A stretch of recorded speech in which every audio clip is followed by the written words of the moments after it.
Hey guys, how's it going? It's Good Friday. There's many reasons why it can be good, but there's one main reason why it can be good. So that's kind of the question I want to pose. Why is Good Friday good? Okay. Um, you know, we know the story of Jesus, right? We know that he died for us. We know some of the things leading up to it that, he was with his disciples. He had a disciple turn on him. His own people, the Jews, wanted him crucified, right? And we did. We saw that, right? We saw that he was crucified, and we saw that he was raised on the third day, right? So hopefully we know these things, but still, it begs the question: what makes Good Friday good? What is there to celebrate a man 2,000 years ago dying, right?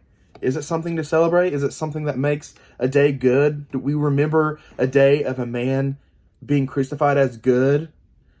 Well, yes, there's a lot of things good about it. There's a lot of things good come from it, right? So I want to read from the Bible some of the things that led up to the crucifixion, right?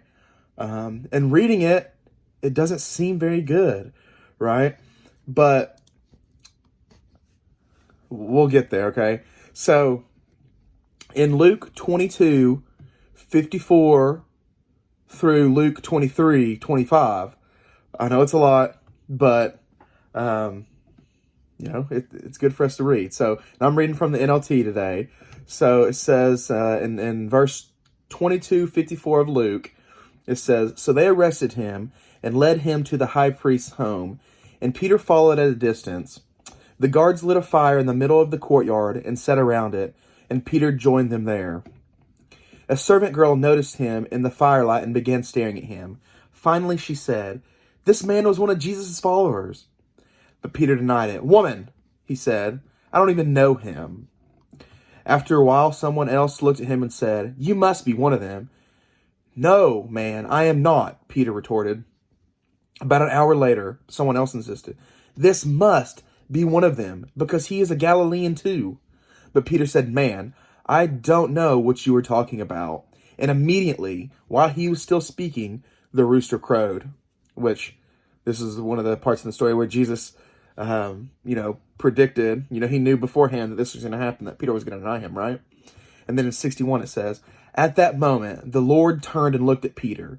Suddenly, the Lord's words flashed through Peter's mind. 'Before the rooster crows tomorrow morning, you will deny 3 times that you even knew me.' And Peter left the courtyard weeping bitterly." The guards in charge of Jesus began mocking him, beating him. They blindfolded him and said, "Prophesy to us. Who hit you that time?" And they hurled all sorts of terrible insults at him. At daybreak, all the elders of the people assembled, including the leading priests and the teachers of the religious law. Jesus was led before the high council and they said, "Tell us, are you the Messiah?" But he replied, "If I tell you, you won't believe me. If I ask you a question, you won't answer. But from now on, the Son of Man will be seated in a place of power at God's right hand." They all shouted, "So are you claiming to be the Son of God?" And he replied, "You say that I am." "Why do we need other witnesses?" They said. "We ourselves heard him say it." And then chapter 23, it says, "The entire council took Jesus to Pilate, the Roman governor. They began to state their case. 'This man has been leading our people astray by telling them not to pay their taxes to the Roman government, and by claiming he is the Messiah, a king.' So Pilate asked him, 'Are you the king of the Jews?' And Jesus replied, 'You have said it.' Pilate turned the leading priests into the crowd and said, 'I find nothing wrong with this man.' Then they became insistent. 'But he is causing riots by teaching wherever he goes, all over Judea, from Galilee to Jerusalem.' 'Oh, he is a Galilean?' Pilate asked. When they said that he was, Pilate sent him to Herod Antipas, because Galilee was under Herod's jurisdiction, and Herod happened to be in Jerusalem at the time. Herod was delighted at an opportunity to see Jesus because he had heard about him and had been hoping for a long time to see him perform a miracle. He asked Jesus a question after question, but Jesus refused to answer. Meanwhile, leading priests and teachers of the religious law stood there shouting their accusations. Then Herod and his soldiers began mocking and ridiculing Jesus. Finally, they put a royal robe on him and sent him back to Pilate. Herod and Pilate, who had been enemies before, became friends that day. Then Pilate called together the leading priests and other religious leaders along with the people, and he announced his verdict. You brought this man to me, accusing him of leading a revolt. I have examined him thoroughly on this point in your presence and find him innocent. Herod came to the same conclusion and sent him back to us. Nothing this man has done for cause for the death penalty.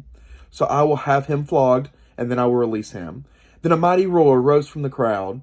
With one voice they shouted, Kill him and release Barabbas to us. Barabbas was in prison for taking part in an insurrection in Jerusalem against the government and for murder.